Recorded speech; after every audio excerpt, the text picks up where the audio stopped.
बिस्मिल्लाहिर्रहमानिर्रहीम। नाज़रीन अस्सलामु अलैकुम। नाज़रीन, हमेशा हमारे मुल्क में कुछ चीज़ें ऐसी होती रहती हैं जो बस एक ट्रेंड बन जाता है और उस ट्रेंड पे सारी दुनिया जो है ना वो चलना शुरू कर देती है। देखें, जो हकीकी मसाइल हैं पाकिस्तान के अंदर उस पे कोई बात करने के लिए तैयार नहीं है। ये बहुत बड़ी सितम ज़रीफ़ी है।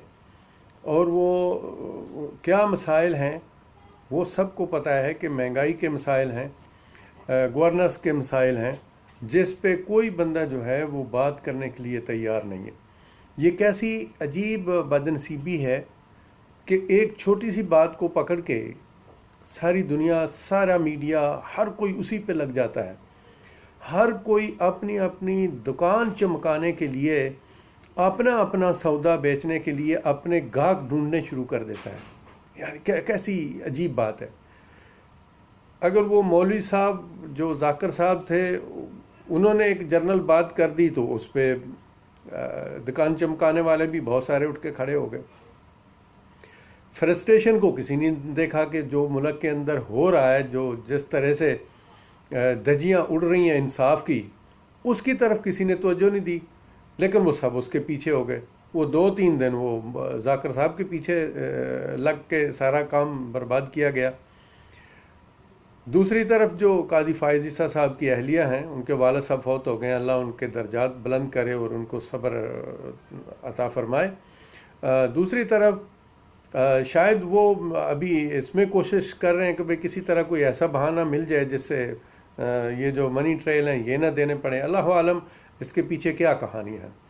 लेकिन सबसे बड़ी अफसोस की बात है हमारे मीडिया के लिए भी कि जो एक बिल्कुल उस मदारीगर की तरह हैं। जब हम छोटे छोटे गाँव में होते थे तो मदारीगर आते थे जिसके पास एक बंदरी होती थी, एक वो बकरी होती थी, तो वो एक डुगडुगी बजा कर अपना एक तमाशा करके लोगों को इकट्ठा कर लेता था और अपनी रोज़ी रोटी कमा के चला जाता था। तो हमारा मीडिया का ये हाल है कि हम डुगडुगी बजाते हैं और कोई ना कोई तमाशा लगा के हम उस पर शुरू हो जाते हैं।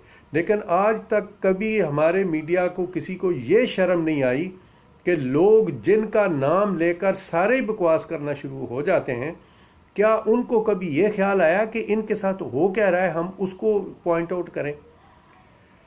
यानी वो लोग जो गरां फरोशी कर रहे हैं, जो सौदा महंगा बेच रहे हैं, जो ज़ख़ीरा अंदोज़ी कर रहे हैं, हम उनके लिए भी कोई बात कर लें, वो कोई नहीं है। प्राइस कंट्रोल की जितनी टीमें हैं वो सारी की सारी दुकानों वालों से मंथली लेती है और कोई बंदा जो है दुकान वाला वो डरता नहीं है सौदा महंगा बेचने के लिए।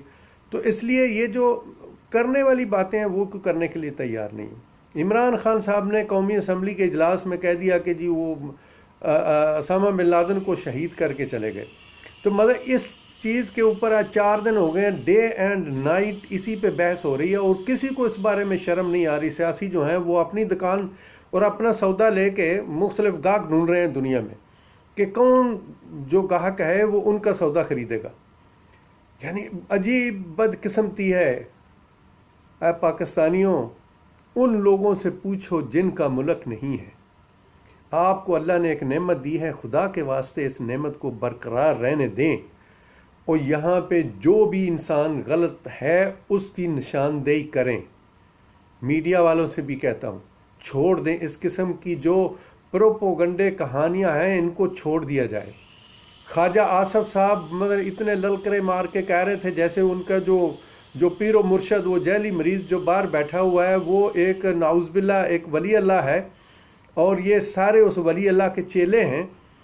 और वो जनाब इस बात को अभी वो ये सौदा पकड़ के, ओसामा बिन लादेन वाला सौदा पकड़ के अब वो पूरी दुनिया में घूम रहे हैं कि कौन ख़रीदेगा इस सौदे को। भाई कौन सी क़यामत बर्पा हो गई है। अब शहादत का दर्जा तो अल्लाह के यहाँ है। ये कोई शख्स, भुट्टो को भी तो लोग शहीद कहते हैं, बेनज़ीर को भी लोग शहीद कहते हैं, जिसको उसके शौहर ने मारा उसको भी लोग शहीद कहते हैं। कहने से क्या होता है। देखें ना, नमाज को 5 वक्त पढ़ता है तो वो पढ़ता रहे। अगर अल्लाह को उसकी नमाजें मंजूर नहीं है, वो दुनिया के लिए पढ़ता है तो पढ़ता रहे। उसकी नमाज या उसके रोज़े की बेस पे हम ये तो नहीं कह सकते कि ये बंदा जन्नत में जाएगा या नहीं जाएगा। ये फ़ैसले अल्लाह की ज़ात ने करने होते हैं और वही करेगी। कौन शहीद है, कौन गाजी है, कौन क्या है, इसका फैसला वो करेगा। एक बात दुरुस्त है कि जो लोग इनको लाए थे, उसामा बिन लादेन देखें एक बहुत रिच फैमिली का फ़र्द है, जो सऊदीया में सबसे एक अमीर तरीन फैमिली थी। ये शख्स इस्तेमाल हुआ और अमेरिका और हमारे कुछ लोगों के हाथों इस्तेमाल हुआ, और हम इसको इस्लाम के नाम पर अफ़गानिस्तान में लेके आए। और इस शख्स ने अपनी ज़िंदगी की सारी पूंजी अफ़गानिस्तान के उन पहाड़ों में आके लगा दी। एक चीज़ के नाम पर, वो चीज़ थी लफ्ज़ इस्लाम। तो उसके लिए वो लेके आया। आगे आगे फिर जो जो हालात बदलते गए, हालात वाक़यात पैदा होते गए, वैसे हालात बनते गए। तो ये जो क्राइटेरिया कायम करना होता है ना, इसके लिए मेहरबानी करें तो इस क्राइटेरिया को छोड़ दें। वो शहीद है नहीं शहीद है, इसका फ़ैसला अल्लाह की ज़ात करेगी। लेकिन ये सियासतदान जो भी सौदा बेच रहे हैं ना, ये सौदा लेके आप भागें, जिस मार्केट में जी चाहता है आप भाग जाएं, लेकिन आपका सौदा बिकने वाला नहीं है। जो आपने लूट मार की है, आप उस हिसाब की बात करें। कल आपको भी मर जाएंगे। आपका वो बीमार जो मरीज़ था, जिसके लिए अदालतों को भी बड़ी हमदर्दी उठाई थी, तो वो मर जाएगा कल को, उसको भी आप लोग शहीदी कहेंगे। ये तो आप लोग तो शहादतें तकसीम कर रहे हैं ना। जैसे हमारे नाम नहाद मौलवी जो हैं पाकिस्तान के अंदर, कुछ तबके के, जिन्होंने कुफर के सर्टिफिकेट अपने हाथ में पकड़े हुए हैं, और हर फ़िरका दूसरे फ़िरके को काफिर कह रहा है, जैसे वो सर्टिफिकेट अल्लाह के हाथ से लेके आए हैं, जबकि किसी को ये हक़ नहीं है। किसी भी शख्स को ना कुफर का और ना मोमनियत का फतवा देने का किसी को हक़ नहीं है। शहादत का, गाजी का, किसी के पास कोई ऐसा सर्टिफिकेट नहीं है कि जो किसी के लिए कहे। हाँ, जिनके गिर्द अहादीस रसूल सल्लम घूमती हैं कि अपनी जायदाद की, हक हलाल की रखवाली करता हुआ कोई बंदा मारा जाए तो वो शहीद है। तो देखें अब वो बंदा कैसे हुआ, क्या हुआ। खान साहब की पूरी तकरीर को छोड़ के, पूरी तकरीर का सौदा बेचने की ज़रूरत नहीं है, लेकिन वो जो एक उसके अंदर एक सौदा है, एक चीज़ है, उसको पकड़ के पूरी अपोजिशन जो है, और बिल्कुल सुबह से शाम तक जोर लगाया जा रहा है। और कामरान शाद, वो क्या हामिद मीर और दूसरे तीसरे, यानी वो समझे कि उन्होंने पूरा पाकिस्तान, क्या पूरी दुनिया सर पे उठा रखी है। सौदा ऐसे पकड़ा हुआ है और हर कोई लेके वो कह रहा है कि भाई ये सौदा बहुत कीमती है, इसको ख़रीद लो। उससे क्या होगा भाई? आप लोगों को ये शर्म नहीं आती कि पाकिस्तान के अंदर इस 22 करोड़ आवाम के साथ जो हरामजादे करके गए और जो पीछे हो रहा है, उस पर आप लोग बात क्यों नहीं करते? इमरान खान साहब अच्छे इंसान हैं, इसमें कोई शक वाली बात नहीं है, लेकिन उनकी अच्छाई का फ़ायदा इस पाकिस्तान की आवाम को तो नहीं हो रहा। इसके लिए हम शुरू से कह रहे हैं खान साहब को, उनकी अच्छाई हम बयान करते हैं, लेकिन उस अच्छाई का फ़ायदा क्या हुआ जिससे लोगों को कोई फ़ायदा ना पहुंच सके। अब ये कहाँ का इंसाफ है कि एकदम से 25.5 रुपये पर लीटर जो है वो पेट्रोल बढ़ा दिया गया। भाई लोग कहते हैं कि इमरान खान की गलती, चलो मान लीजिए इमरान खान की गलती नहीं है, नहीं गलती ना, नहीं गवर्नेंस कर सकते तो छोड़ दें हुकूमत को। देखना एक सीधी सी बात है कि जब आप कंट्रोल नहीं कर पा रहे, आपसे कंट्रोल नहीं हो रहा। मुझे इस मौके पर एक अभी मिसाल याद आ गई है महातीर महादर की, जो वहाँ के प्राइम मिनिस्टर थे मलेशिया के। तो एक वक्त वो भी आया था कि जब वो असेंबली में बैठ के रो रहे थे कि खुदा के लिए ये मुझसे प्राइम मिनिस्टर की शिप वापस ले लें, मेरे से मुल्क कंट्रोल नहीं हो रहा।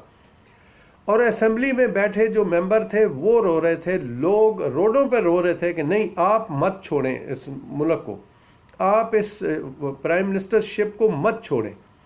इसको कहते हैं लीडरशिप। वो क्यों लोग रो रहे थे और क्यों जो महातीर महादर के लिए पूरी असेंबली रो रही थी? तो भाई हम खान साहब की रिक्वेस्ट कर कर के थक गए हैं। गवर्नेंस नहीं है। वो जो फवाद चौधरी ने कहा है उसमें भी कोई गलती वाली बात नहीं है कि ये जो बैग उठा के ब्रीफकेस उठा के आए हुए हैं, ये ब्रीफकेस उठा के वापस चले जाएंगे। हम जाते हैं लोगों के पास, लोग हमसे पूछेंगे। वो बात उन्होंने दुरुस्त की, लेकिन तरीकाकार उन्होंने गलत अपनाया। जहाँ पे जिस फोरम पे बात की थी असेंबली में या काबीना में, वो ठीक था फोरम, लेकिन बाहर आके उसका शोर करना, वो अपने अपने यानी अपनी फैमिली, अपने ख़ानदान को जलील करने के मुतरादिफ है। यानी वो जो काबीना है, जिस काबीना का वो हिस्सा है, जिस पार्टी का वो हिस्सा है, वो एक ख़ानदान है ना। तो उस ख़ानदान को चौधरी साहब ने आके जलीलो ख्वार कर दिया पूरे मीडिया के सामने, पूरी दुनिया के सामने। इस तरह इस्लाह नहीं होती, और ना ही कोई कहता है कि इस तरह की इस्लाह होती है। तो इसलिए मैं मीडिया से भी कहता हूँ, बाज तो नहीं आएंगे हमारे मीडिया वाले, बाज तो नहीं आते। खैर, आप एक डाकू इनको पैसे दे देगा तो उसको ये कुतुब बना के रख देंगे। बिल्कुल मौलाना तारक जमील साहब के बारे में कैसे बड़े बड़े सहाबियों ने अपनी ज़बान दराजी की थी, यानी किस किस्म का वो तनज़ कर रहे थे एक अल्लाह के नेक बंदे के ऊपर। पीछे क्या था? पीछे पैसे थे। लानत है, ये सब कुछ यहीं पे रह जाएगा भाई। मियाँ साहब कहते हैं, जिन्ना लई तू पाप कमांदा सी, कित्थे ने तेरे कर दे, पैर पसार प्यों विच वेड़े ते कड्डो कड्डो कर दे।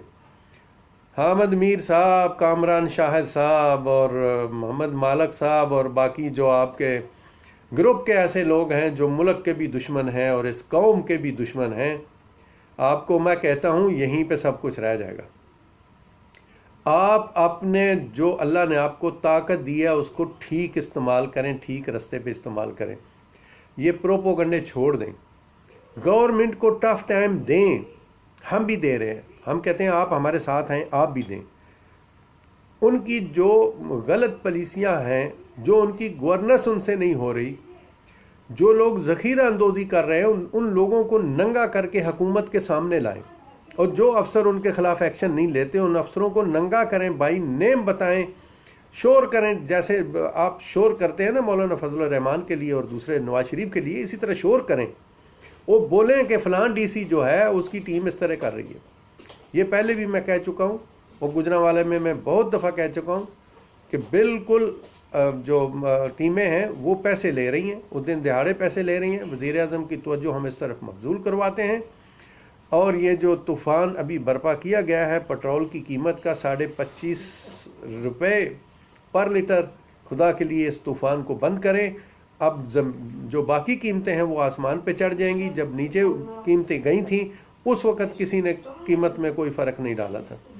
अल्लाह इस मुल्क का हामी नासर हो, और हमारा मीडिया को अल्लाह इस चीज़ की हदायत दे कि वो मुल्क और कौम के लिए शोर करें, ना कि लिफाफे के लिए। अल्लाह हाफ़िज़।